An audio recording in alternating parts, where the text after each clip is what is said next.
అమ్మవారి ఆత్మీయ వారధి టోరీకి స్వాగతం సుస్వాగతం. మీరు వింటున్నారు నింగి నేల మనదే విత్ సాయి లక్ష్మి ఫ్రమ్ హైదరాబాద్. నమస్కారం అండి. ఈరోజు మన కార్యక్రమానికి ప్రత్యేక అతిథిగా విచ్చేసి ఉన్నారు ఆంధ్ర రాష్ట్ర డిప్యూటీ సీఎం ఉప ముఖ్యమంత్రి గారు మరియు హోం మంత్రిగా ఉన్నటువంటి నిమ్మకాయల చినరాజప్ప గారు ఉన్నారండి. వారితో ఈరోజు మన చర్చ కార్యక్రమాన్ని కొనసాగిద్దాం. సార్ వెల్కమ్ టు టోరీ. సార్ నమస్కారం, ఎలా ఉన్నారు సార్? బాగున్నాం సార్. 10 సంవత్సరాల తర్వాత తెలుగుదేశం పార్టీ చంద్రబాబు నాయుడు గారి ఆధ్వర్యంలో అధికారంలోకి వచ్చింది. వారి ఆధ్వర్యంలో ఉన్నటువంటి పార్టీలో మీరు హోంమంత్రిగా మరియు ఉప ముఖ్యమంత్రిగా కూడా ఉన్నారు. ఈ విజయాన్ని మీరు ఎలా ఆస్వాదిస్తున్నారు సార్? తెలుగుదేశం పార్టీ ఆ రోజు గౌరవ కీశేష్ ఎన్టీ రామారావు గారు స్థాపించడం జరిగింది. ఆ రోజు పార్టీ స్థాపించడానికి పరిస్థితులు, ఆయన పరిసరానికి కారణాలు, ఇప్పుడు ఆంధ్రప్రదేశ్లో అవినీతిలో కూరుకుపోయిన పరిస్థితిలో ఎన్టీ రామారావు గారు పార్టీని స్థాపించి ఆయన ముఖ్యమంత్రి అయ్యాడు. ఆయనకి రాజకీయ అనుభవం లేకపోయినా ఒక రాజకీయ అనుభవం ఉన్న వ్యక్తిలాగా పరిపాలన జరిగింది. ఆ అభివృద్ధి కార్యక్రమాలు, సంక్షేమ కార్యక్రమాలు, ప్రభుత్వంలో అనేక మార్పులు తీసుకొచ్చి పరిపాలన సాగించాడు. అదే బాటలో చంద్రబాబు నాయుడు గారు కూడా 9 సంవత్సరాలు ముఖ్యమంత్రిగా బాగా పనిచేశారు. తర్వాత 10 సంవత్సరాలు మరి కాంగ్రెస్ గవర్నమెంట్ పరిపాలించింది. కాంగ్రెస్ గవర్నమెంట్ పరిపాలనలో మరి అనేక అవినీతి కానీ అవకతవకలు కానీ అనేక పరిస్థితుల్లో మళ్ళా ముఖ్యమంత్రి అవ్వాలి, ఈ రాష్ట్రాన్ని బాగు చేయాలని పట్టుదలతో చంద్రబాబు నాయుడు గారు పాదయాత్ర చేసి ప్రజలకు కొన్ని హామీలు ఇచ్చి ఆ హామీలను కూడా అమలు చేయాలని చెప్పి ఉద్దేశంతో మరి ముఖ్యమంత్రి అయిన తర్వాత హామీలన్నీ కూడా మరి అనౌన్స్ అయిన 5 హామీలని డిసైడ్ చేసి క్యాబినెట్లో పెట్టి అనౌన్స్ చేయడం జరిగింది. ఆ హామీలన్నీ కూడా ఇప్పుడు అమలు చేయడం జరుగుతుంది. అయితే ఆయన ముఖ్యంగా చంద్రబాబు నాయుడు ముఖ్యమంత్రిగా ఏ అయితే నమ్మకం పెట్టుకున్నారో ప్రజలు, రాష్ట్రం విడిపోయిన తర్వాత 13 జిల్లాలతో పరిమితం అయింది. ఆయన 13 జిల్లాల్లో కూడా ఆయన పూర్తి అవగాహనతో ఇవ్వాలి. చంద్రబాబు నాయుడు పరిపాలన జరుగుతుంది. ఆయన పూర్తి అవగాహన జిల్లాల మీద, ముఖ్యంగా ఆయన పరిపాలన అంతా కూడా ఓ పక్కనే సంక్షేమ కార్యక్రమాలు, అభివృద్ధి కార్యక్రమాలు చేపట్టాలి, ఈ రాష్ట్రాన్ని అభివృద్ధి చేయాలి, ఈ రాష్ట్రంలో ఉన్న ప్రజలందరూ కూడా సుఖశాంతితో ఉండాలనే ప్రయత్నం ఆయన చేస్తున్నాడు. అందులో భాగంగా ముఖ్యంగా ఏ అయితే హామీలు ఇచ్చాడో హామీలన్నీ కూడా అమలు చేయడానికి అన్ని ప్రయత్నం చేయడమే కాకుండా ఆయన రాష్ట్రం ఏర్పడింది, ఈ రాష్ట్రంలో రాజధాని, మంచి రాజధాని నిర్మించాలి, దానికోసం 33,000 ఎకరాలను ఇప్పటికీ పూలింగ్ చేయడం జరిగింది. నిన్న సింగపూర్ మంత్రి కూడా వచ్చి, ఈశ్వర్ గారు వచ్చి ఒక ప్లాన్ కూడా ఇవ్వడం జరిగింది మనకి. దాని ద్వారా ఈరోజు మంచి రాజధాని నిర్మించాలి, అది కూడా తొందరలో 4-5 సంవత్సరాలు పూర్తి చేయాలని పట్టుదలతో ఆయన ఉన్నారు. 6వ తారీఖున ఆయన భూమి పూజ కూడా చేయడం జరుగుతుంది. అయితే ఈరోజు చంద్రబాబు నాయుడు గారు మరి ఒకదానికే పరిమితి కాకుండా ఆయన వ్యవసాయాన్ని డబల్ జిట్కి తీసుకురావాలి. వ్యవసాయం అలాగే హార్టికల్చరు, ఫిషరీస్, ప్రాన్ కల్చర్ కూడా బాగా అభివృద్ధి చేయాలి. ఈ రాష్ట్రంలో అభివృద్ధి చేస్తే డబల్ జిట్ అగ్రికల్చర్ వస్తుంది, దాని ద్వారా ఆదాయం పెరుగుతుందని ఒక ప్రయత్నం. ఇండస్ట్రీస్, ఈరోజు ఇండస్ట్రీ ద్వారా అభివృద్ధి చెందితే యూత్కి ఎంప్లాయ్మెంట్ కలుగుతుందని ఒకటి, రాష్ట్రంలో అభివృద్ధి చెందడానికి ఇండస్ట్రీస్ వస్తే రాష్ట్రం అభివృద్ధి చెందే రెండు ప్రయత్నాలు చేయడం జరుగుతుంది. ఇవాళ ఇండస్ట్రీస్ కోసం అనేక దేశాలు తిరిగి అనేక ఒప్పందాలు చేసుకుని ఇవాళ ఇండస్ట్రీస్ ప్రారంభించడానికి సిద్ధంగా ఉన్నాడు ఆయన. అలాగే స్కిల్ డెవలప్మెంట్ ద్వారా యూత్కి అందరూ కూడా ట్రైనింగ్ ఇచ్చి, ఇటు ఐటీఐ కానీ, పాలిటెక్నిక్ కానీ, ఇంజనీరింగ్ కానీ సెక్షన్ ఇచ్చి ఆ సెక్షన్ ద్వారా ఉద్యోగ అవకాశాలు కల్పించాలనే ప్రయత్నం జరుగుతున్నది. ఇండస్ట్రీస్గా అభివృద్ధి చెందాలి, యువతకి ఉద్యోగ అవకాశాలు కల్పించాలి, రెండు విషయం. అలాగే 3 సర్వీస్లో కూడా ఎంతోమందికి ఎంప్లాయ్మెంట్ కల్పించడమే కాకుండా వ్యాపార రీత్యా పైకి తీసుకురావాలి. ఒక కింద స్థాయి సామాన్యుని కూడా ఒక పై స్థాయికి తీసుకొచ్చి ఆదాయాన్ని పెంచే విధంగా అన్ని ప్రయత్నాలు చేయాలని ఉద్దేశంతో ఆ ప్రయత్నాన్ని కూడా చేయడం జరుగుతుంది. దాని ద్వారా మేము వన్ ఇయర్లోనే ప్రగతి సాధించాం, పునాదులు పడ్డాయి, రేపు పొద్దున్న ఫలాలు కూడా అందుకునే పరిస్థితికి ఇవాళ మేము ముందుకెళ్తాం. Okay sir. ఉప ముఖ్యమంత్రి పదవి అనేది రాజ్యాంగబద్ధమైనటువంటి పదవి కాదు. అయినా మీకు ఉప ముఖ్యమంత్రి పదవి, రాష్ట్రం విడిపోయిన తర్వాత 2 ఉప ముఖ్యమంత్రులు, ఇక్కడ తెలంగాణ రాష్ట్రానికి 2, అక్కడ ఆంధ్ర రాష్ట్రానికి 2 ఉప ముఖ్యమంత్రులు వచ్చారు. అయితే డిప్యూటీ సీఎంగా మీకున్నటువంటి బాధ్యతలు ఏమిటో ఒకసారి వివరించండి సార్. ఇప్పుడు నేను ఉప ముఖ్యమంత్రిగా ఉన్నాను, హోంశాఖగా ఉన్నాను. హోంశాఖ అంటే చాలా రాష్ట్రంలో శాంతి భద్రతలు కాపాడే బాధ్యత హోంశాఖ ఉంది. చంద్రబాబు నాయుడు గారు ఏ అయితే ఆశయాలు ఉన్నాయో ఆ రోజు ఎన్టీ రామారావు గారు రామరాజ్యంగా పరిపాలన సాగించాడు. దాని ద్వారా ఈ ఆంధ్రప్రదేశ్లో శాంతి పద్ధతులు కానీ అన్నీ కూడా బ్రహ్మాండంగా ఆరోజు కాపాడు. అదే పద్ధతిలో మళ్ళీ చంద్రబాబు నాయుడు గారు ముఖ్యమంత్రి అయిన తర్వాత ఈరోజు అసాంఘిక శక్తులన్నీ కూడా కంట్రోల్ చేయడమే కాకుండా ఇటు ఎర్రచందనం దొంగలను కూడా పూర్తిగా కంట్రోల్ చేసి క్రైమ్ రేట్ తగ్గించి మహిళలకి కావాల్సిన మరి జరుగుతున్న అత్యాచారాలను కాపాడడానికి అన్ని ప్రయత్నాలు చేద్దాం. దాన్ని టెక్నాలజీ ఉపయోగించుకోవడం జరుగుతుంది. ఇవాళ టెక్నాలజీ ఉపయోగించుకోవడం వల్ల మాకు చాలా సులువైంది. ఇవాళ ఇన్ఫర్మేషన్ కూడా మాకు ఈజీగా వస్తుంది. తప్పనిసరిగా కొద్ది రోజుల్లో పూర్తిగా మరి మంచి రాష్ట్రాన్ని, ఆదర్శ రాష్ట్రాన్ని తీర్చడానికి లా అండ్ ఆర్డర్లో పూర్తిగా అన్ని సక్సెస్ అవుతుందని నమ్మకం మాకు ఉంది. Okay sir, law and order కంట్రోల్లో ఉండాలి అంటే మరీ ముఖ్యంగా పోలీస్ ఉన్నతాధికారులు ఎవరైతే ఉన్నారో వారు ప్రస్తుతం ఉన్నటువంటి సొంత రాష్ట్రంలో ఉండవలసినటువంటి అవసరం ఉంది. అయితే మనకి ఉన్నతాధికారులుగా ఉన్నటువంటి డీజీపీ కానివ్వండి, ఐజీ కానివ్వండి, ఇంకా హైదరాబాద్లోనే ఉన్నారు. వారు ఇక్కడి నుంచే బాధ్యతలు కొనసాగించడానికి గల కారణం ఏమిటి? వారు ఎప్పుడు ఆ ప్రాంతానికి వెళ్ళబోతున్నారు? దానికి చంద్రబాబు నాయుడు గారు, ముఖ్యమంత్రి గారు మాకు అందరికీ ఆదేశాలు ఇచ్చారు. మీ శాఖలన్నీ కూడా ఆంధ్ర రాష్ట్రానికి వెళ్ళాలి, అటు గుంటూరులో కానీ విజయవాడలో కొన్ని హెడ్ క్వార్టర్గా పరిపాలన చేయమని చెప్పి ఆదేశాలు ఇవ్వడం జరిగింది. తొందరలో ఆ ప్రయత్నం చేస్తున్నాం. ఎందుకంటే ఉద్యోగస్తులందరూ కూడా సడన్గా మార్పు చేయాలంటే కొంచెం ఇబ్బంది కనుక ముందు ఒక ఇటు మంత్రి ఫేసీ కానీ ఇటు డీజీపీ ఆఫీస్ కానీ రెండు కూడా మార్పు చేసి అడ్మినిస్ట్రేషన్ అంతా కూడా వారానికి 2-3-4 రోజులు అక్కడే ఉండి ఆర్గనైజ్ చేయడానికి అన్ని చర్యలు కూడా మేము తొందరలో తీసుకోవడం జరుగుతుంది. ఓకే సార్, విజయవాడలో నైట్ డామినెన్స్ అని చెప్పి పెట్టారు ఆ మధ్య. దీన్ని మీ పార్టీ ఎంపీగా ఉన్నటువంటి కేశినేని నాని గారు కూడా దాన్ని తీవ్రంగా వ్యతిరేకించారు. అయితే అక్కడ విజయవాడలో క్రైమ్ రేట్ అనేది ఆ రేంజ్లో ఉందంటారా? నైట్ డామినెన్స్ పెట్టేంత రేంజ్లో ఉందని చెప్పని అనుకోవచ్చు అంటారా? అలాగే పోలీస్ శాఖ ఎప్పుడైనా సరే తనిఖీ చేసే ఒక అధికారం ఉంది.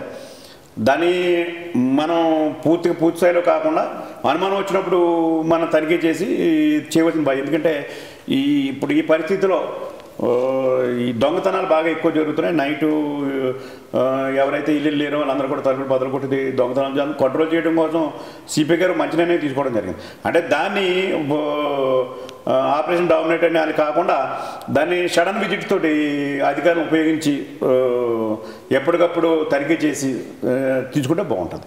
ఓకే సార్, అయితే అగ్రిగోల్డ్ వ్యవహారం అనేది రాష్ట్ర వ్యాప్తంగా చాలా సంచలనం సృష్టించింది. ఈ అగ్రిగోల్డ్ వ్యవహారంలో ఎవరైతే ప్రజలు తీవ్రంగా నష్టపోయారో ఆర్థికంగా, ఇలాంటి వారికి తిరిగి న్యాయం చేయడం కోసం వారి యొక్క అగ్రిగోల్డ్ సంస్థను ఎవరైతే నడిపించారో వాళ్ళ మీద మీరు ఏమైనా ఆస్తులు జప్తు లాంటి కార్యక్రమాలు చేపట్టడం కానీ, వారి మీద చట్టబద్ధమైనటువంటి చర్యలు తీసుకోవడంలో కానీ మీ కార్యాచరణ ఎలా ఉండబోతుంది? ఇప్పుడు మేము ప్రభుత్వం ఏర్పడిన తర్వాత ఇలాంటిది 15 సంస్థలు ఉన్నాయి. అగ్రిగోల్డ్ సంస్థలన్నీ కూడా మేము వచ్చిన తర్వాత జప్తు చేయడం జరిగింది. దీన్ని జప్తు చేసాం కానీ దాన్ని ప్రజలకు ఇవ్వడానికి లా కొంచెం ఇబ్బంది ఉంది. దాని మీద మన క్యాబినెట్లో కూడా డిస్కస్ చేసి కమిటీ వేసి ఏ అయితే అధిగమించి ప్రజలకి మళ్ళీ ఈ జప్తు చేసిన ఆస్తులన్నీ కూడా ప్రజలకు ఇవ్వాలి లేకపోతే ఇంకొకరికి ఇవ్వాలన్నది దాని మీద కూడా కమిటీ వేయడం జరిగింది. తొందరలో కమిటీ రిపోర్ట్ ఇస్తుంది. ఆ కమిటీ రిపోర్ట్ ఇచ్చిననే మళ్ళీ లా ఉన్న అడ్డంకులని దాన్ని తీసుకుని తప్పనిసరిగా తొందరగా ఇవ్వడానికి, అది తొందరన్నా చాలా టైం పట్టవచ్చు. ఎంత తొందరగా ఇంతమంది ఇలాంటిది 15 సంవత్సరాలు ఉన్నాయి. ఇలాంటి 15 సంవత్సరాలు కూడా మేము ఈ మొత్తం ఆశ్రయంలో కూడా మేము తీసుకోవడం జరుగుతుంది. అలాగే తీసుకోవడమే కాదు, ప్రజలకు అందించాలని పట్టుదలగా మేము ఉన్నాం. తప్పనిసరిగా చేస్తాం. ప్రజలు నేను కోరేది ఏంటంటే ఇలాంటి బోగస్ సంస్థలు నమ్మొద్దని చెప్పి మీ ద్వారా ప్రజలు కూడా విజ్ఞప్తి చేస్తాం. ఓకే సార్, అయితే సీఎం ఎప్పుడైతే సీఎం అబ్సెన్స్లో ఆయన ఏదైనా పరాయి రాష్ట్రాలకు వెళ్ళినప్పుడు కానీ, పరాయి దేశానికి వెళ్ళినప్పుడు, ఎస్పెషల్లీ ఈ మధ్య ఫారిన్ టూర్లు ఎక్కువగా పెడుతున్నారు, ఆ సమయంలో ఉప ముఖ్యమంత్రిగా ఉన్నటువంటి వారికి ఎక్కువ బాధ్యత ఉంటుంది. వారి యొక్క బాధ్యతలు, వారి యొక్క కార్యాచరణ ప్రజలు చూడటం జరుగుతుంది. అయితే ఇద్దరు డిప్యూటీ సీఎంలు ఉన్నప్పుడు కూడా అలాంటి అంటే ఉప ముఖ్యమంత్రులకి పెద్దగా బాధ్యతలు అప్పచెప్పినటువంటి పరిస్థితులు కనిపించడం, దీనికి గల కారణం ఏమిటంటే ఇప్పుడు బాధ్యతలు అన్నది మా శాఖలు మాకు ఉన్నాయి. ముఖ్యమంత్రి గారు ఎక్కువ రోజులు వెళ్ళే పరిస్థితి లేదు. 4 రోజులు 3 రోజులు వెళ్ళినప్పుడు ఇబ్బంది లేవు. మేము కూడా హెడ్ క్వార్టర్లో ఉన్నాం. ఏదైనా ప్రాబ్లం వచ్చినప్పుడు కూడా మేము ఫేస్ చేయడానికి సిద్ధంగా ఉన్నాం. అలాంటి ఇబ్బంది లేదు. హోంమంత్రిగా మాకు కూడా పూర్తి బాధ్యత ఉంది కనుక అన్నీ కూడా మేము షేర్ చేసుకోవడం జరుగుతుంది. అలాంటి ఇబ్బంది లేవు. తిరుపతి ఎన్కౌంటర్ విషయానికి వద్దామండి. తిరుపతిలో జరిగినటువంటి ఆ ఎన్కౌంటర్, శేషాచలం అడవుల్లో 20 మంది కూలీల మీద జరిగినటువంటి ఎన్కౌంటర్లు ప్రజలకి, సామాన్య ప్రజానికం కూడా చర్చించుకునే స్థాయికి వెళ్ళింది ఆ ఎన్కౌంటర్. అయితే ఈ ఎన్కౌంటర్లో 20 మంది కూలీల్ని చంపేసే బదులు వాళ్ళని పట్టుకుంటే వాళ్ళు వెనకాల ఉన్నటువంటి వ్యక్తులు ఎవరు అనేది వెలుగులోకి వచ్చే అవకాశం ఉండేది కదా అని చెప్పని కొంతమంది విశ్లేషకులు ఇచ్చినటువంటి అనాలిసిస్. అలాగే అట్ ది సేమ్ టైం ఎవరైతే కొంతమంది ఈ స్మగ్లర్స్తో కొంతమంది ఎమ్మెల్యేలకు కూడా సంబంధం ఉంది, రాజకీయ ప్రముఖులు కూడా ఉన్నారు ఇందులో అని చర్చించుకుంటున్నప్పుడు కేవలం అమాయకులైనటువంటి కూలీల మీద ఎందుకు ఇలాంటి ప్రాణపరమైనటువంటి చర్యలు తీసుకోవడం జరిగింది? వెనుకున్నటువంటి రాజకీయ అధికారులని వాళ్ళ మీద తీసుకోబోయే చర్యలు ఏమైనా ఉన్నాయా అని చెప్పని కలుగుతున్న సందేహం. దీనికి మీరేమంటారు సార్? ఇప్పుడు ఈ ఎర్రచందనం స్మగ్లింగ్ అన్నది ఇవాళ కాదు, గత 10-15 సంవత్సరాలుగా సాగుతుంది. దీని 10 సంవత్సరాలు కూడా విపరీతంగా దోచుకు తిన్నారు. అదే మీరు చెప్పినట్టు రాజకీయ నాయకులు ఉన్నారు, అధికారులు ఉన్న కోరంగా ఉన్నా మొత్తం దోచుకు తినడం జరిగింది. దాని మీద చంద్రబాబు నాయుడు గారు సీరియస్ అయ్యి దీని ఎట్టిపట్టి కంట్రోల్ చేయాలని చెప్పి ఒకరోజు కదా సంవత్సరం నుండి ప్రయత్నం చేసాం. సంవత్సర ప్రయత్నంలోని చాలామందిని 213 కేసులు పెట్టడం జరిగింది. 4000 మంది వరకు కూడా అరెస్ట్ చేయడం జరిగింది. 40-30 మంది వరకు కూడా పీడీ యాక్ట్ పెట్టడం జరిగింది. పెట్టినా ఇంకా కంట్రోల్ కాని పరిస్థితిలో ఇప్పుడు అధికారులు ఏదో నిర్ణయం తీసుకోవడం జరిగింది, కార్యక్రమం జరిగింది. దాన్ని పక్కన పెట్టి దానికి ఇప్పుడు భవిష్యత్తులో ఇప్పుడు అది సంఘటన జరిగిన తర్వాత కూడా ఇంకా ఇతర రాష్ట్రాల్లో కానీ మన రాష్ట్రంలో కానీ డంపులు ఉన్నాయి, డంపులను కూడా పూర్తిగా ఇన్వాల్వ్ చేసుకోవడం జరుగుతుంది. భవిష్యత్తులో ఈ ఎర్రచందనాన్ని స్మగ్లింగ్ చేయకుండా వెతనకి ఒక 5 జిల్లాల్లోని కూడా ట్రెంచ్ కూడా కొట్టి ఒక 10 మీటర్లోది ట్రెంచ్ కొట్టి ఎక్కడ కూడా స్మగ్లింగ్ జరగకుండా తీసుకోవడానికి ఒక 500 కోట్లతోటి ఒక ప్రణాళిక తయారు చేసాం. అది కూడా ప్రారంభమైంది. దాన్ని కంట్రోల్ చేయడం కోసం అన్ని ప్రయత్నాలు చేస్తున్నాం, కంట్రోల్ చేయడం జరుగుతుంది. మీరు అన్నట్టు సంఘటన జరిగింది కాదని మేము అంటలేదు, ఇంకా సంఘటన కూడా కోర్టులో ఉంది, దాని మీద కూడా నేను మాట్లాడడానికి కూడా అవకాశం లేదు నాకు. భవిష్యత్తులో మీరు అన్నట్టు భవిష్యత్తులో ఇలాంటి సంఘటన జరగకుండా పూర్తిగా బాధ్యత వహించి మేము అన్ని చర్యలు కూడా తీసుకోవడం జరుగుతుంది. ఓకే సార్, ఎర్రచందనం పేరు వినపడినప్పుడల్లా గంగిరెడ్డి మాట వాస్తవం బయటకు వస్తూ ఉంటుంది సార్. గంగిరెడ్డి అరెస్ట్ జరిగింది, కానీ ఎప్పుడు ఇండియాకి తీసుకురాబోతున్నారు? గంగిరెడ్డి కనుక నోరు విప్పడం అంటూ జరిగితే చాలా మంది రాజకీయ ప్రముఖుల పేర్లు కూడా బయటకు వస్తాయి అని చెప్పని వినిపిస్తున్నటువంటి మరొక వార్త, దీని గురించి మీరేమంటారు? ఇప్పుడు గంగిరెడ్డి కానీ ఇంకా అనుచరులు చాలా వాళ్ళందరి మీద పీడియాక్ట్ పెట్టడం జరిగింది. ఇప్పుడు గంగిరెడ్డి అయితే మా ప్రభుత్వం వచ్చిన తర్వాత ఈ రాష్ట్రాన్ని వదిలిపెట్టి ఇతర దేశాలకు కూడా పారిపోయిన పరిస్థితులు ఉన్నాయి. దాని మీద పట్టుకోవడం మార్షల్స్ కోర్టులో కూడా ఉన్నది. ఆ కోర్టు కొంచెం లావాదేవీల్లో మనకు బయటకు రావాల్సిన అవసరం ఉంది. బయటకు తీసుకొచ్చి ఎప్పటికైనా మన రాష్ట్రాలు తీసుకొచ్చి వాస్తవాన్ని మేము కక్కిస్తాం. ఇందులో రాజకీయ నాయకులు ఉన్నారు, అధికారులు ఎవరు ఉన్నారో అన్నది పూర్తిగా ఎంక్వైరీ చేయడం ఉంది. ఎంత వాళ్ళు ఎలాంటి ఉన్నాయని సరే చర్య తీసుకోవడానికి మేము సిద్ధంగా మన ప్రభుత్వం చెప్తాం. ఓకే సార్, అయితే ఇప్పుడు చంద్రబాబు నాయుడు గారి పరిపాలన ముఖ్యమంత్రిగా బాధ్యతలు చేపట్టి సంవత్సర కాలం పూర్తయింది సార్. ఈ సంవత్సర కాలంలో మీ ప్రభుత్వం సాధించినటువంటి విజయాలు, ఇంకా సాధించలేకపోయినటువంటి కొన్ని అంశాలు, వీటి గురించి మీరు ఏమైనా చెప్పగలరా? ఇప్పుడు చంద్రబాబు నాయుడు ముఖ్యమంత్రి అయిన తర్వాత ఆయన ఏ అయితే హామీలు ఇచ్చాడో హామీలు అమలు చేయడం కోసం అన్ని ప్రయత్నాలు కూడా చేయడం జరుగుతుంది. అందులో భాగంగా రైతు రుణాల మాఫీ కానీ, డ్వాక్రా రుణాల మాఫీ కానీ, ఓల్డ్ ఏజ్ పెన్షన్లు కానీ ఇవన్నీ కూడా పూర్తిగా బాధ్యత వహించి ఈరోజు అన్ని పూర్తి చేయాలనే తాపత్రంలో పనిచేయడం జరుగుతుంది. అలాగే పవర్ని తీసుకొచ్చి మరి ఎప్పుడు వస్తుందో ఎప్పుడు పోని పరిస్థితుల్లో పవర్ అంతా కూడా ఇప్పటికే ఎక్సెస్ పవర్ని తీసుకురావడం జరిగింది. అలాగే లా అండ్ ఆర్డర్ కంట్రోల్ చేయడం కానీ, అలాగే యాక్సిడెంట్ కంట్రోల్ చేయడం, ప్రతి చిన్న విషయాన్ని కూడా చంద్రబాబు నాయుడు గారు సీరియస్గా తీసుకోవడం జరుగుతుంది. ఏదో జరుగుతుందిలే జరని అనేది కాకుండా సామాన్య ప్రజలకి ఉపయోగపడేది, సామాన్య ప్రజలకు నష్టం జరుగుతుంది, నష్టం జరగకూడదు, లాభం జరగాలనే ఉద్దేశంతో సామాన్య ప్రజలు కానీ అన్ని వర్గాల ప్రజలు కానీ అన్ని ముందుకు తీసుకురావాలని గ్రామీణ ప్రాంతాల్లో అభివృద్ధి, గ్రామం నుంచి కూడా అభివృద్ధి చెందాలన్నతో ప్రయత్నం జరుగుతుంది. ఇటు గ్రామాల్లో రోడ్డు సౌకర్యాలు, సిమెంట్ రోడ్లు వేయాలి, మంచినీళ్ళు ఇవ్వాలి, అలాగే వైద్య సౌకర్యం కల్పించాలని గ్రామ స్థాయి నుంచి ప్రారంభమైంది. జిల్లా స్థాయికి వచ్చినట్టు ఇండస్ట్రీని తీసుకురావాలి. ఇప్పుడు రాజధానే కాదు, ఇటు జిల్లాలు కూడా అభివృద్ధి చెందాలంటే ఇండస్ట్రీస్ని తీసుకురావాలి, ఇన్స్టిట్యూషన్ పెట్టాలి, యూనివర్సిటీలు పెట్టాలి. ఇవన్నీ ప్రయత్నాలు ఏ అయితే హామీలు ఇచ్చాడో హామీలన్నీ అమలు చేయడానికి పక్కగా ప్లాన్ చేసుకున్నాం. తప్పనిసరిగా భవిష్యత్తు 1-2 సంవత్సరాల్లో యూనివర్సిటీలు కానీ ఇండస్ట్రీస్లు కానీ అన్నీ తీసుకొస్తాం. ఇప్పటికే చాలా దేశాల నుంచి ఆఫర్లు వచ్చి అన్ని జిల్లాల్లోనూ కూడా మరి ఇండస్ట్రీస్ పెట్టడానికి అన్ని చర్యలు తీసుకోవడం. ఒక పక్కన రాజధానిని కూడా 33,000 ఎకరాలను ఈరోజు పూలింగ్ చేయడం జరిగింది. దాని తొందరలోనే భూమి పూజ కూడా చేసి మంచి కనెక్షన్ అందమైన రాజధాని నిర్మించడానికి దాని ప్రయత్నం చేస్తుంది. సంవత్సర కాలంలో చంద్రబాబు నాయుడు గారు హామీలు ఇచ్చారు, ఈ హామీలు నెరవేర్చే ప్రయత్నంలో ముందుకు వెళ్తున్నామని చెప్తున్నారు. అయితే రైతు రుణమాఫీని ఏదైతే ప్రకటించారో దానికోసం కావాల్సింది 50,000 కోట్లు కాగా తీర్చబడింది 4,000 కోట్లని, డ్వాక్రా రుణాలు అయితే అసలు తీర్చే పరిస్థితి లేని పద్ధతిలో ఉందని, దీని పరంగా మహిళలు చాలామంది తమ అక్కసను వెళ్ళగక్కుతూ రోడ్ల మీదకి వస్తున్నటువంటి పరిస్థితి, ఇవన్నీ చూస్తున్నప్పుడు మీకు ఏమనిపిస్తుంది సార్? ఇప్పుడు మేము కూడా గ్రామీణ ప్రాంతంలో రైతు కుటుంబాల నుంచి వచ్చిన వాళ్ళు మేమందరం కూడా చంద్రబాబు నాయుడు గారు రుణమాఫీ 1,50,000కి డిసైడ్ చేసి చెప్పడం జరిగింది. దాని మీద ఇప్పటికి 50,000 కుటుంబాలు రైతు రుణమాఫీ అయ్యింది. డబుల్ ఎంట్రీలు కానీ, తర్వాత ఫేక్ పాస్బుక్లు కానీ ఇలాంటివన్నిటి మీద కూడా పక్కన పెట్టి ఆధార్ సీటింగ్ పెట్టి ఇలా పాస్బుక్లతోటి పూర్తిగా జెన్యూన్గా పెట్టడం జరిగింది. దాని జెన్యూన్లు అందరికీ వచ్చినాయి రైతు రుణాల వరకు. అలాగే డ్వాక్రా రుణాలు కూడా నేను అవగాహన సదస్సు పెట్టడం జరిగింది. అవగాహన సదస్సులు నేను కూడా అటెండ్ అయ్యాను. మహిళలందరూ కూడా మేము మాట్లాడటం జరిగింది. మహిళలందరూ కూడా మా పరిస్థితి చెప్పాం. మేము 15,000 కోట్లు మైనస్లో బడ్జెట్ అప్ చెప్పడం లేట్ అయింది కనుక మేము వడ్డీతో సహా మీకు అదనపు వడ్డీ పడుతుంది, అదనపు వడ్డీ ద్వారా మేము భరాయిద్దామని చెప్పడం జరిగింది. మహిళలందరితో మాట్లాడినప్పుడు అందరూ కూడా మరి సమ్మతించారు. మేము రేపు జూన్ 3 నుంచి అదనపు వడ్డీ రద్దు చేయడం ఒకటి, తర్వాత 3,000 రూపాయలు 10 అకౌంట్కి కూడా 10,000 అకౌంట్కి కూడా 3,000 రూపాయలు ఇటువంటి ఇవన్నీ ఇటువే కాకుండా మళ్ళీ ఈ మూలధనంతో ఈ 3,000 ఇచ్చి 30,000 అవుతుంది గ్రూప్కి, మళ్ళీ మూలధనంతో 3,5 లక్షలు మళ్ళీ లోన్ ఉన్నాకే మేము ప్రయత్నాలు చేస్తున్నాం. అందరూ ఒప్పుకున్నారు.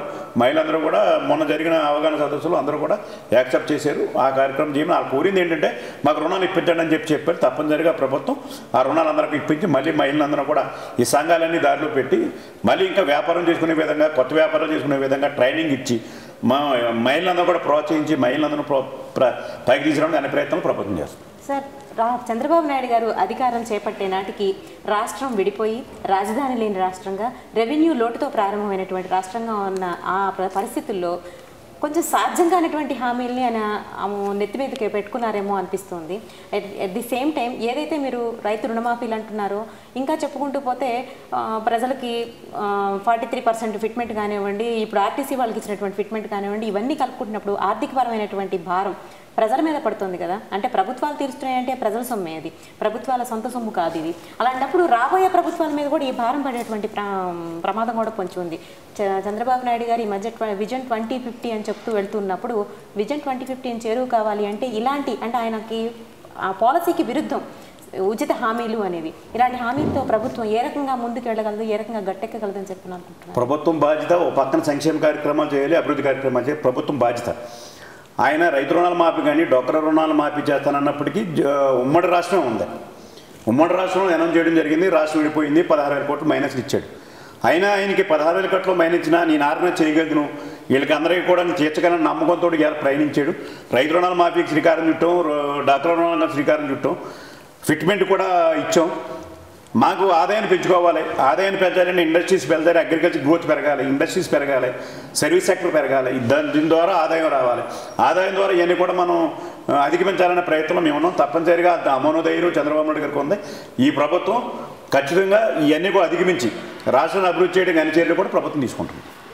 సార్, ఒక పక్క నుంచి రాష్ట్రాన్ని అభివృద్ధి చేయడానికి అన్ని చర్యలు ప్రభుత్వం తీసుకుంటుంది అని చెప్తున్నారు. ఏదైతే లోటు బడ్జెట్ మొన్నటి వరకు మిగిలిపోయిందో, గత బడ్జెట్లో రావాల్సినటువంటి ఇన్కమ్, కేంద్ర ప్రభుత్వం నుంచి రావాల్సినటువంటి రెవెన్యూ, దాని నిధులు ఇంకా సమకూరలేదు, అది ఇంకా భర్తీ కాలేదు. అలాగే ముందుకు వెళ్తున్నటువంటి తరుణంలో మీకు రావాల్సినటువంటి, అంటే కేంద్ర ప్రభుత్వం నుంచి రావాల్సినటువంటి ఆర్థిక సహాయం అందని కారణంగా ఓవైపు నుంచి చంద్రబాబు నాయుడు గారు కూడా కేంద్ర ప్రభుత్వం మీద ఒత్తిడి తేవద్దు అంటూనే మంత్రులకు కూడా ఇస్తున్నటువంటి సలహాలు. అలాగే ప్రభుత్వం ఎదురు చూస్తున్నటువంటి ప్రత్యేక హోదా, ప్రజలు ఎదురు చూస్తున్నటువంటి పారిశ్రామిక అభివృద్ధి అంటే ప్రజలకి ముఖ్య పరిశ్రమలు వచ్చినంత మాత్రాన, పరిశ్రమలు అనౌన్స్మెంట్ జరిగినంత మాత్రాన ప్రజలకి అభివృద్ధి చేరువు కాదు. ప్రజలకు ఉపాధి దొరకాలి, అక్కడ ప్రజలకి వేతనం రావాలి చేతులకి, అప్పుడు మాత్రమే పారిశ్రామికంగా అభివృద్ధి చెందింది అని చెప్పుకోగలం. ఇన్ని రకాలైనటువంటి సమస్యలు, ఎస్పెషల్లీ ఆర్థిక పరంగా ఎదుర్కొన్నటువంటి సమస్యలు, మరీ ముఖ్యంగా కేంద్ర ప్రభుత్వం నుంచి రావాల్సినటువంటి బకాయిగా ఉన్నటువంటి నిధులు, వీటన్నిటిని తీసుకురావడంలో ఎప్పటికీ ఇవన్నీ పూర్తి కాగలమని అనుకుంటున్నారు. ఈ విషయంలో చంద్రబాబు నాయుడు గారి యొక్క కార్యాచరణ ఎలా ఉండబోతుందని అనుకోవచ్చు? ముఖ్యమంత్రి గారు చంద్రబాబు నాయుడు గారు ఇప్పటికే ఢిల్లీ చాలాసార్లు వెళ్ళడం జరిగింది. ఎప్పటికప్పుడు ప్రధానమంత్రి కలటం, ముఖ్యమైన శాఖలు కలటం, ఫైనాన్స్ మినిస్టర్ని కలటం, మన డబ్బు రిలీజ్ గురించి ఎప్పుడు కూడా ప్రయత్నం చేస్తున్నారు. మాకు కూడా మంత్రులకు కూడా డైరెక్షన్ అవ్వడం జరిగింది. మీ శాఖకు సంబంధించిన మీరు మంత్రులను కలిసి మీరు కేంద్రం నుంచి రావాల్సిన డబ్బులన్నీ కూడా రాబట్టమని చెప్పి ఆదేశించి, దాని మీద కూడా మేము కూడా ఢిల్లీ వెళ్ళడం జరిగింది. మాది హోంమంత్రి గారితో మాట్లాడటం జరిగింది. దాన్ని మేము కూడా ప్రయత్నాలు మేము కూడా చేస్తున్నాం. మా సాధ్యమైనందుకు కూడా రాబట్టడానికి ప్రయత్నం చేస్తున్నాం. స్పెషల్ హోదా అంటారా, స్పెషల్ హోదా మొదటి నుంచి కూడా అది మనం అడుగుతున్నాం. బీజేపీ వాళ్ళు ఏమో ఇంకా ఇస్తాను లేకపోతే ఇవ్వలేనన్న పరిస్థితి చెప్తున్నారు. దానికోసం ఎప్పుడు కూడా పోరాటం జరుగుతుంది. మేము ఖచ్చితంగా అడుగుతున్నాం, మేము ఇవ్వాల్సింది ఎప్పటికైనా. దానికోసం ఎప్పుడు కూడా మేము అంతా ప్రయత్నం చేస్తాం.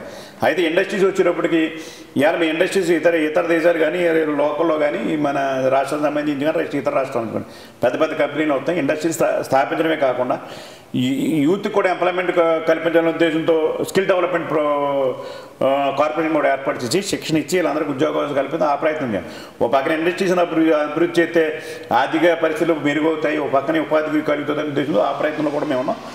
ఇప్పుడు చాలా ఇండస్ట్రీస్ కమిట్మెంట్ కూడా అవ్వడం జరిగింది. తప్పనిసరిగా తొందరలోనే ఇండస్ట్రీస్ ప్రారంభం కూడా జరుగుతుంది. ప్రత్యేక హోదా విషయంలో వెంకయ్యనాయుడు గారు ఒక సందర్భంలో ఒక రకమైనటువంటి వ్యాఖ్యానం చేస్తూ ఉంటారు. ఇక్కడి నుంచి చంద్రబాబు నాయుడు గారి దగ్గర నుంచి మరో రకమైనటువంటి మెసేజ్ వస్తూ ఉంటుంది. అయితే ప్రత్యేక హోదా అనేది రాష్ట్ర ప్రజలకి వస్తుందా రాదా అన్న విషయం కన్నా కూడా కేంద్ర ప్రభుత్వం నుంచి రాష్ట్ర ప్రభుత్వానికి ప్రత్యేకంగా, అంటే విడగొట్టబడినటువంటి ఆంధ్రప్రదేశ్ ప్రభుత్వానికి కేంద్ర ప్రభుత్వం నుంచి అందబోయేటువంటి సహకారం, ఆర్థికపరమైనటువంటి సహకారం కానివ్వండి, అభివృద్ధి పరంలో రావాల్సినటువంటి సహకారంలో కానివ్వండి, చంద్రబాబు నాయుడు గారు కొద్దిగా వెనుకంజలో ఉన్నారు అని చెప్పని ప్రజలకు కలుగుతున్నటువంటి ఒక అనుమానం. ఇలాంటి అనుమానాల్లో ఈ మధ్యనే మేము భారతీయ జనతా పార్టీ అధికార ప్రతినిధిగా ఉన్నటువంటి కృష్ణసాగర్ గారితో మేము ఇంటర్వ్యూ చేసినప్పుడు రెక్కలు విరిచేసి ఎగరమంటున్నారు, ఎగరలేని స్థితిలో మేము ఉన్నాము అని చెప్పి చంద్రబాబు నాయుడు గారు కామెంట్ చేశారు. ఈ కామెంట్ గురించి మీరు ఏం చెప్తారు అని అంటే, అలాంటి నిస్పృహలో ఆయన ఉన్నప్పుడు పార్టీ నుంచి ఏదైతే పొత్తులో ఉన్నారో బీజేపీతో ఆ పొత్తులోంచి బయటకు వెళ్ళిపోవచ్చు కదా అని చెప్పని ఆయన క్వశ్చన్ చేశారు. ఇదే విషయాన్ని ప్రజలు కూడా అడుగుతున్నారు. కేంద్రం నుంచి ఎలాంటి ఆర్థిక సహాయం లేనప్పుడు ఇంకా అలాంటి పొత్తుతో ఆ కలయికలో ఎందుకు ముందుకు వెళ్తున్నారు, బయటికి వచ్చేయచ్చు కదా, బయటకు వచ్చి పోరాటం చేయొచ్చు కదా అని చెప్పని. దీనికి మీరేమంటారు సార్? ఇప్పుడు రాష్ట్రం కలిపి పోటీ చేసాం, కేంద్రం మనకి అనుకున్న ప్రభుత్వం వచ్చింది, మేము మా కేంద్రం నుంచి ఫైట్ చేసి నిధులు తెచ్చుకుని రాష్ట్రాన్ని అభివృద్ధి చేయాలి తప్పించి పొత్తుని తగ్గుకోవడం పెద్ద కష్టం కాదు.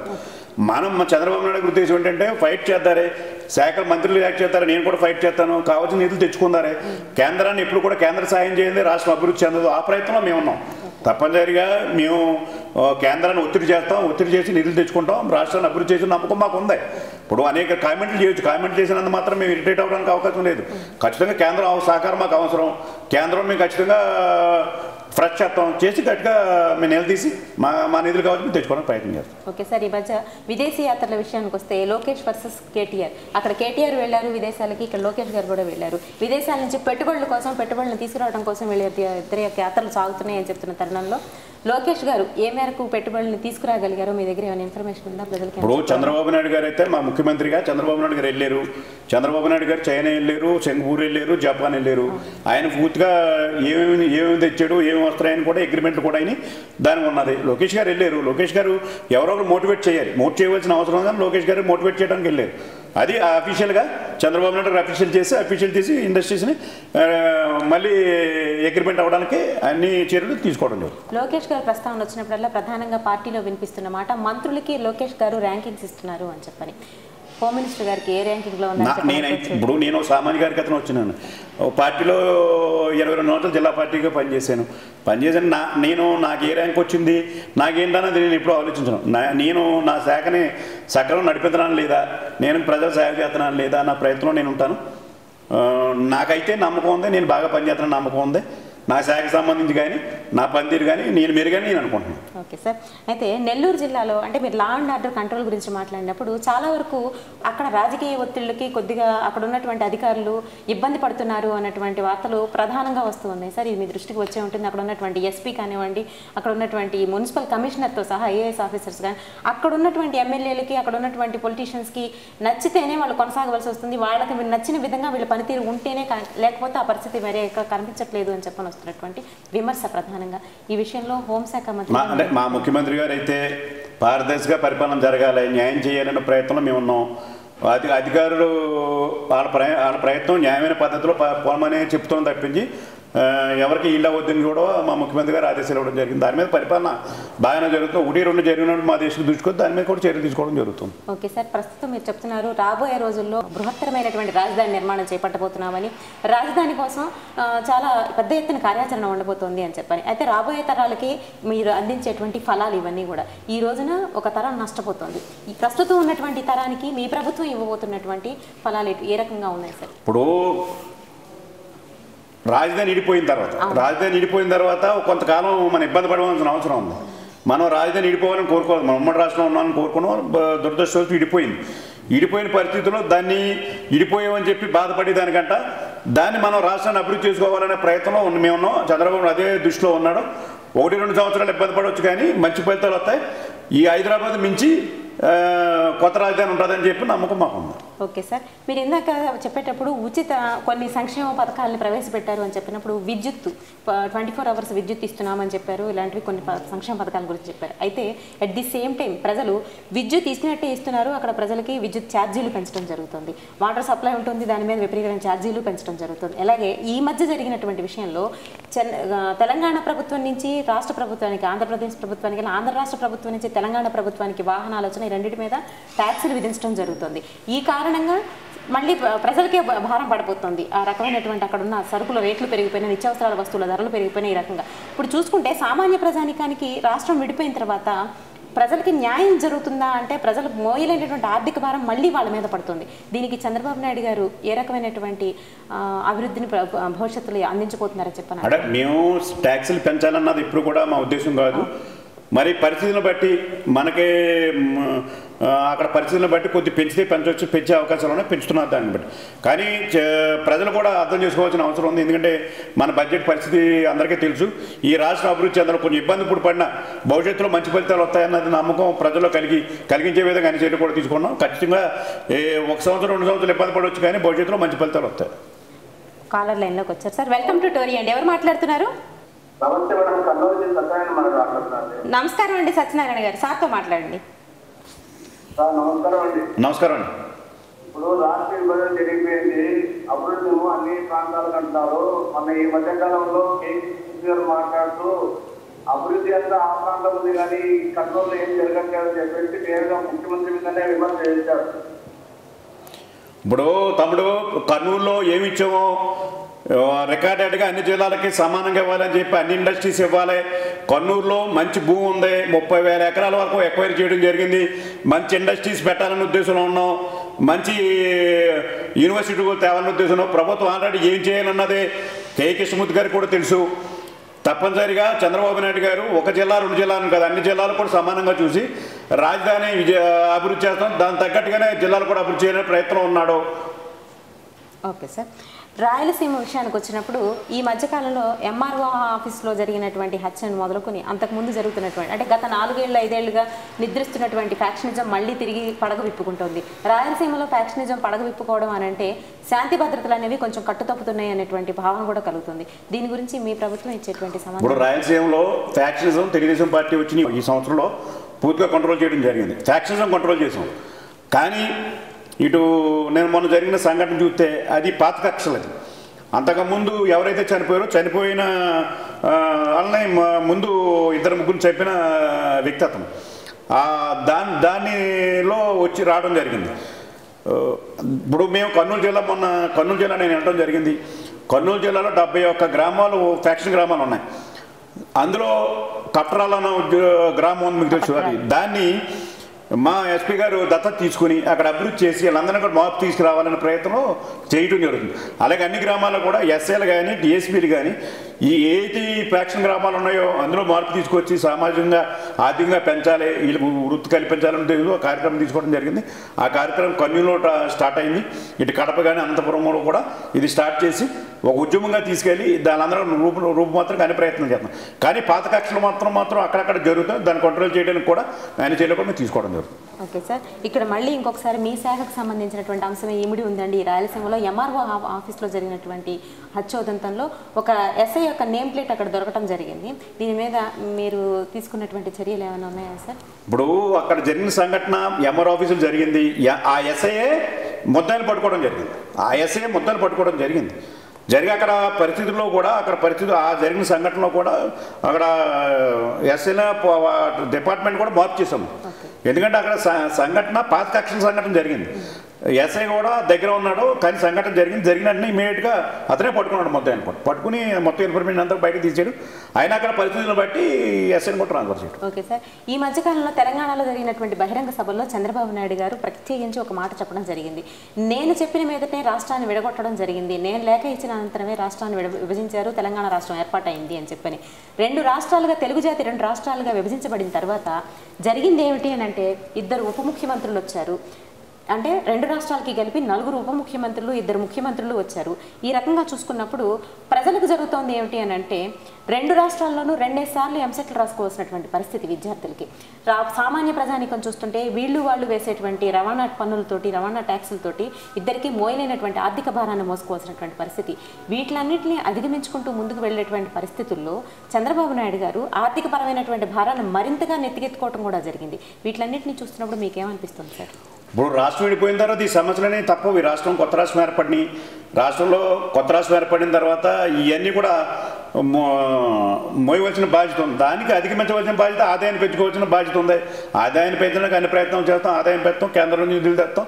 తప్పనిసరిగా ఈ రాష్ట్రాన్ని నెంబర్ 1 రాష్ట్రంగా తీర్చిదిద్దడమే కాక 2029కి నెంబర్ 1 రాష్ట్రంగా చేయాలని చంద్రబాబు ప్రయత్నం.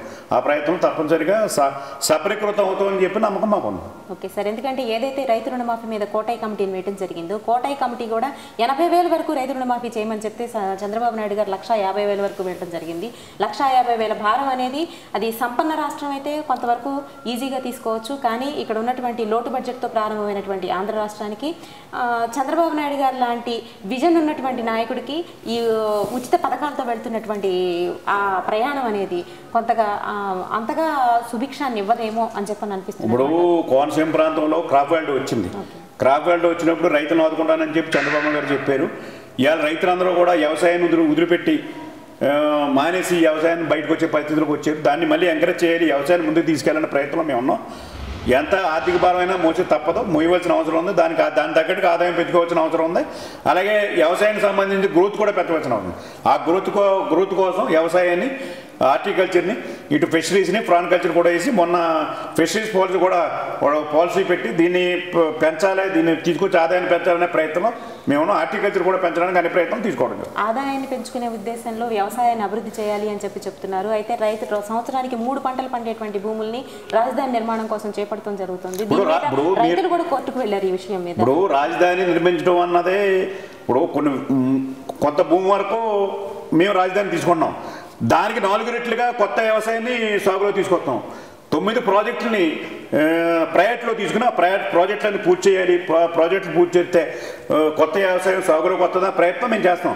దానికి 4 రెట్లు, దానికి 10 రెట్లు మేము కొత్త వ్యవసాయాన్ని సాగులో తీసుకోవడానికి అన్ని ప్రయత్నాలు చేస్తున్నాం.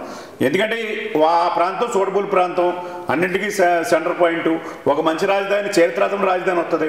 ఇప్పుడు హైదరాబాద్లో చంద్రబాబు నాయుడు డెవలప్ చేసిన తర్వాత అప్పటికి హైటెక్ సిటీ దగ్గర ఏమీ లేని పరిస్థితులు. ఇవాళ హైటెక్ సిటీ అక్కడ అన్నీ వచ్చిన సంఘటనలు ఇవాళ బ్రహ్మాండంగా హైదరాబాద్ డెవలప్మెంట్.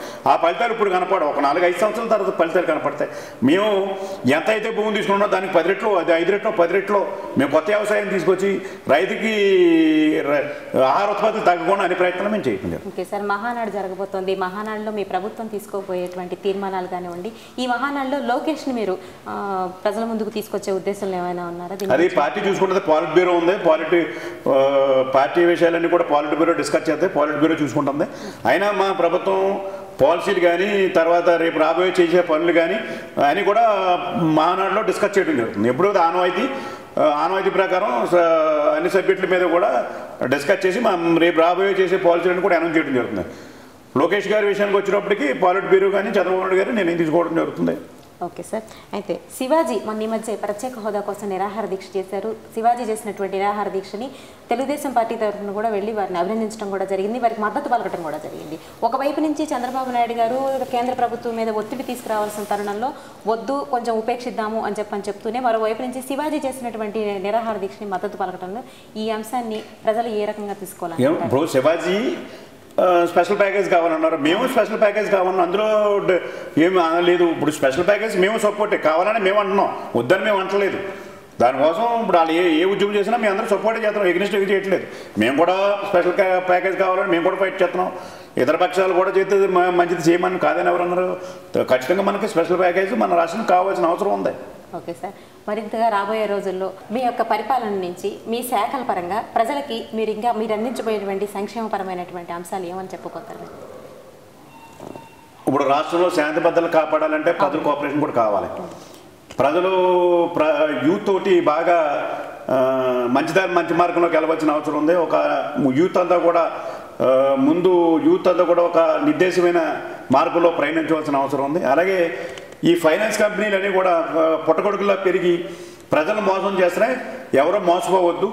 ఎందుకంటే ఇవాళ 14 కంపెనీలు 25,000 కోట్ల రూపాయలు ఇందులో కూరుకుపోయిన పరిస్థితి ఉన్నాయి. దాన్ని అన్ని కూడా ప్రభుత్వం ఎలా సాల్వ్ చేయాలన్న ప్రయత్నంలో ఉన్నా ప్రయత్నిస్తాం. నేను కోరేది ఏంటంటే ప్రజల్ని ఈ ప్రైవేట్ సంస్థల్లో పెట్టుబడులు పెట్టొద్దు, ఈ ఫైనాన్స్ కంపెనీలో పెట్టుబడి పెట్టొద్దు అని చెప్పి ప్రజలందరూ కోరుతున్నాం.